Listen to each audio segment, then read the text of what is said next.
పూరా లోకల్. రేవంత్ రెడ్డి గారు నిజాయితీగానే మోసం చేసిండు. ఆయన అన్నాడు, ప్రజలు మా చేతుల్లో మోసపోవాలనే కోరుకుంటారు. మీరు చూసే ఉంటారు ఆ వీడియో.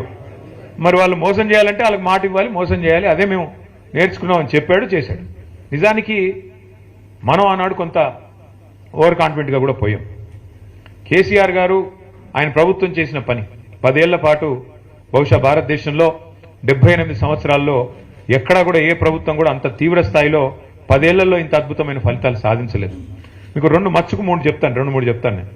ఒకటి, మన రాష్ట్రం రాకముందు గోదావరిలో, కృష్ణలో మన నీటికి సంబంధించి పెద్ద ఎత్తున పోరాటాలు జరిగినా ఎన్నడూ ప్రాజెక్టుల నిర్మాణం జరగలేదు. మన బీళ్ళకి గోదావరి నీళ్ళు రాలేదు, కృష్ణా నీళ్ళు రాలేదు. అదే కేసీఆర్ ప్రభుత్వం వచ్చిన తర్వాత ఏం జరిగిందో నాకంటే ఆనాడు రాష్ట్రంగా లేదు కాబట్టి ప్రాంతం. భారతదేశంలో మన ర్యాంకు 2014లో 14వ ర్యాంకు ఏది? వ్యవసాయ ఉత్పత్తుల్లో, వ్యవసాయ దిగుబడుల్లో, వ్యవసాయ ఉత్పత్తుల్లో, ముఖ్యంగా మన కాడ పండే వరిలో ఆనాడు మన ర్యాంకు 14. భారతదేశంలో 28 రాష్ట్రాలుంటే మనం సగంలో ఎక్కడో ఉన్నాం. అదే కేసీఆర్ గారి నాయకత్వంలో ఒకవైపు గోదావరిలో, మరొక వైపు కృష్ణానదిలో ప్రతి నీటి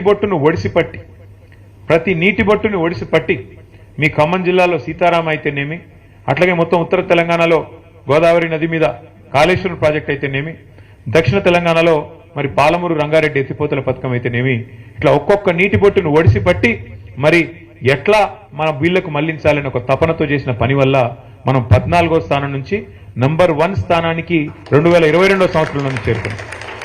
ఇది సామాన్యమైన ఫీట్ కాదు. ఏదో డైలాగులతోనో ఊకదంపుడు ఉపన్యాసాలతోనో అయిపోయే పని కాదు.